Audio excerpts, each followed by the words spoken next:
Indian നാവികസേനയുടെ പുതിയ അന്തർവാഹിനി വിരുദ്ധ യുദ്ധക്കപ്പലായ മാഹി മുംബൈയിലെ നേവൽ ഡോക്യാർഡിൽ ഔദ്യോഗികമായി കമ്മീഷൻ ചെയ്തു. കരസേനാ മേധാവി ജനറൽ ഉപേന്ദ്ര ദ്വിവേദിയുടെ അധ്യക്ഷതയിൽ നടന്ന ചടങ്ങിൽ വെസ്റ്റേൺ നേവൽ കമാൻഡിലെ flag officer commanding in chief vice admiral Krishna സ്വാമിനാഥനാണ് INS മാഹി യുദ്ധക്കപ്പൽ കമ്മീഷൻ ചെയ്തത്. കൊച്ചിൻ ഷിപ്പ്യാർഡ് ലിമിറ്റഡ് രൂപകൽപ്പന ചെയ്ത് നിർമ്മിച്ച ആദ്യത്തെ ആഴം കുറഞ്ഞ ജലയുദ്ധ കപ്പലാണിതെന്ന് കമാൻഡിംഗ് ഓഫീസർ AC ചൌബെ വാർത്താ ഏജൻസിയോട് പറഞ്ഞു. നാവിക ഉപരിതല തോക്കുകൾ, തദ്ദേശീയ റോക്കറ്റ് ലോഞ്ചറുകൾ, ടോർപിഡോകൾ, ഡെക്കോൺ സിസ്റ്റങ്ങൾ, സ്റ്റെബിലൈഡ് റിമോട്ട് കൺട്രോൾ തോക്കുകൾ എന്നിവയുൾപ്പെടെ പൂർണ്ണമായും തദ്ദേശീയമായി നിർമ്മിച്ച ആയുധങ്ങളും സെൻസറുകളും ഈ കപ്പലിൽ സജ്ജീകരിക്കുന്നുണ്ട്. സെൻസറുകളിൽ നൂതന സോണാർ സിസ്റ്റങ്ങളും LFTF സാങ്കേതിക വിദ്യയും ഉൾപ്പെടുത്തുന്നു.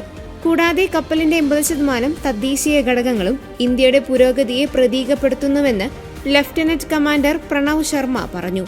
ഇവയിൽ ഘടിപ്പിച്ചിരിക്കുന്ന NSG അഥവാ നേവൽ സർഫസ് ഗൺ കടലിൽ നിന്നും വായുവിൽ നിന്നുമുള്ള ഭീഷണികളെ നിർവീര്യമാക്കാൻ പ്രാപ്തമാണ്. കൂടാതെ LNDയുടെ സംവിധാനം ശത്രു അന്തർവാഹിനികളെയും അവയുടെ ടോർപിഡോകളെയും നിർവീര്യമാക്കാൻ സഹായിക്കുന്നു. ഇന്ത്യൻ നാവികസേനയ്ക്ക് വേണ്ടി കൊച്ചിൻ ഷിപ്പ്യാർഡ് ലിമിറ്റഡ് നിർമ്മിച്ചതാണ് ഈ കപ്പൽ. വലിപ്പം കുറവാണെങ്കിലും മാഹി കപ്പൽ വളരെ ശക്തമാണ്.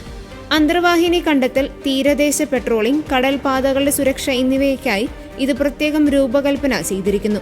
മലബാർ തീരത്തെ ചരിത്രപ്രസിദ്ധമായ മാഹി എന്ന സ്ഥലത്തിന്റെ പേരാണ് ഇതിന് നൽകിയിരിക്കുന്നത്. അതേസമയം മാഹി കമ്മീഷൻ ചെയ്യുന്നതോടുകൂടി ഇന്ത്യൻ നാവികസേന പുതിയ തലമുറയിലെ ആഴം കുറഞ്ഞ ജലയുദ്ധ കപ്പലുകളുടെ ഉൾപ്പെടുത്തലിന് തുടക്കം കുറിക്കുകയാണ്. പടിഞ്ഞാറൻ കടൽ തീരത്ത് ഇതൊരു നിശബ്ദ വേട്ടക്കാരനായി പ്രവർത്തിക്കുകയും ഇന്ത്യയുടെ സമുദ്ര അതിർത്തികൾ സുരക്ഷിതമാക്കുന്നതിൽ മാഹി നിർണായക പങ്ക് വഹിക്കുകയും ചെയ്യും.